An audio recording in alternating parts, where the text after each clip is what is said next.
India's top selling car, India's best selling car, India's number 1 car maker, இப்படி பல பட்டங்கள் Maruti Suzuki நிறுவனத்துக்கு சார்ந்தது. பட் சேஃப்டிங்கிற அந்த ஒரு விஷயம் இது எல்லாத்துக்குமே நேர் ஆப்போசிட்டாக போய் முடிஞ்சிருச்சு. காரணம், பல Maruti Suzuki cars safety wise ரொம்ப போரான ரேட்டிங்கை வாங்கியிருந்தது. அதுக்கு ஒரு முக்கியமான காரணம். இந்த கார் நிறுவனம் தொடர்ந்து கிரிட்டிசைஸை மற்றும் ட்ரோலிங்க்கு ஆளாகிட்டே இருக்குது. இதற்கிடையில் ரீசெண்டாக ஒரு பலினோ லான்ச் பண்ணாங்க. சேஃப்டியில் கொஞ்சம் ப்ரையாரிட்டைஸ் பண்ணியிருக்கோம் அப்படின்னு சொன்னாங்க. பட் முழுமையான ஒரு கிராஷ் டெஸ்ட் ரேட்டிங் வந்ததுக்கப்புறம் தான் அது எப்படி டேர்ன் அரவுண்ட் ப்ராடக்டாக அமையுது அப்படிங்கிறது தெரியும். பட் மாருதி சுசுகி லைனப்பில் ஒரு டீசென்ட் பெர்ஃபார்மிங் கார், அதாவது சேஃப்டி வைஸ் டீசெண்டான பெர்ஃபார்மன்ஸ் உள்ள கார் அப்படின்னா விட்டாரா பிரெஸா. 2018 டெஸ்ட் செய்யப்பட்ட இந்த கார் 4 ஸ்டார் சேஃப்டி ரேட்டிங் வாங்கியிருந்தது. இதற்கு இது பேஸ் பண்ணியிருக்கக்கூடிய குளோபல் சி பிளாட்ஃபார்மும் ஒரு காரணம் தான். இதே பிளாட்ஃபார்மில் பேஸ் பண்ண ஒரு கார் தான் S Cross. So Indian spec S Cross global NCAPல கிராஷ் டெஸ்ட் செய்யப்படலை. பட் யூரோ NCAPல கிராஷ் டெஸ்ட் செய்யப்பட்டது. கிட்டத்தட்ட ஒரே பிளாட்ஃபார்ம் அப்படிங்கிறதுனால பெரிய லெவலில் ஸ்கோரில் டிஃபரன்ஸ் இருக்காது. அங்கே உள்ள 5 ஸ்டார் ரேட்டிங் இங்கே இந்தியன் ஸ்பெக் வரும்பொழுது குறைஞ்சபட்சம் இதே 4 ஸ்டாராவது செக்யூர் பண்ணியிருக்கும். இதற்கிடையில் ரீசெண்டாக டொயோட்டா நிறுவனத்தின் அர்பன் க்ரூசர், அதாவது மாருதிஸ் rebadged ட்வின், அந்த ஒரு காரும் கிராஷ் டெஸ்ட் செய்யப்பட்டது. அதுவும் 4 ஸ்டார் ரேட்டிங்கை செக்யூர் பண்ணுது. பட் ஒரு சர்ப்ரைசிங்கான ரிசல்ட் என்ன கேட்டிங்கன்னா, பிரெஸாவை விட கொஞ்சம் அதிகமான பாயிண்ட்.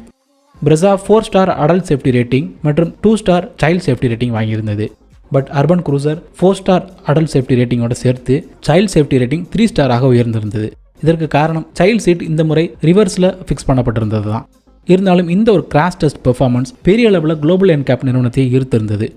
இதற்கான முழு விளக்கத்தையும் அந்த நிறுவனத்தின் செக்ரட்டரி ஜெனரல் தெளிவுபடுத்தியிருக்காரு. அதாவது ஒவ்வொரு கார் நிறுவனமும் காலப்போக்கில் சில விஷயங்களை காம்ப்ரமைஸ் பண்ணுவாங்க.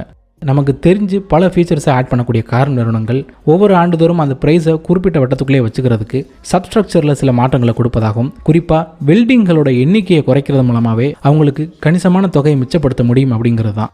இந்த வகையில் தான் சில கார்கள் ஆரம்பத்தில் கிடைச்ச சேஃப்டி ரேட்டிங்க்கும் குறிப்பிட்ட கால இடைவெளிக்கு அப்புறம் அதே காரை கிராஷ் டெஸ்ட் செய்யும் பொழுது போரான சேஃப்டி ரேட்டிங் வாங்குறதுக்கும் காரணம்.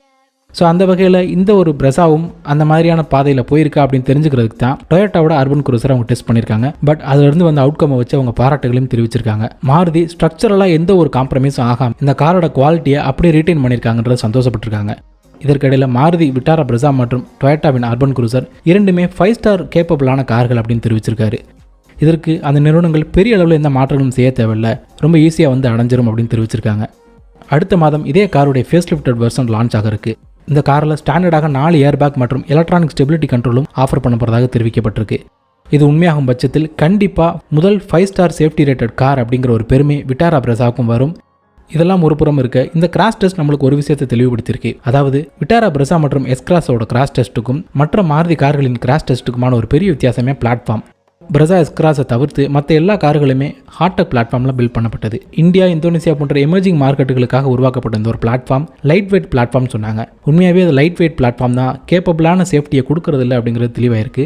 இந்த ஒரு பிளாட்ஃபார்மை தான் பலினோவில் கொஞ்சம் ஸ்ட்ரென்தன் பண்ணியிருக்கும் அப்படின்னு சொல்லியிருக்காங்க. ஸோ பலினோட கிராஷ் டெஸ்ட் வந்தால் தான் உண்மையாகவே அந்த பிளாட்ஃபார்மும் எந்த அளவுக்கு எவால்வ் ஆயிருக்கு அப்படிங்கிறது தெரிய வரும். கூடிய சீக்கிரம் இன்னொரு வீடியோவில் பார்க்கலாம். நன்றி, வணக்கம்.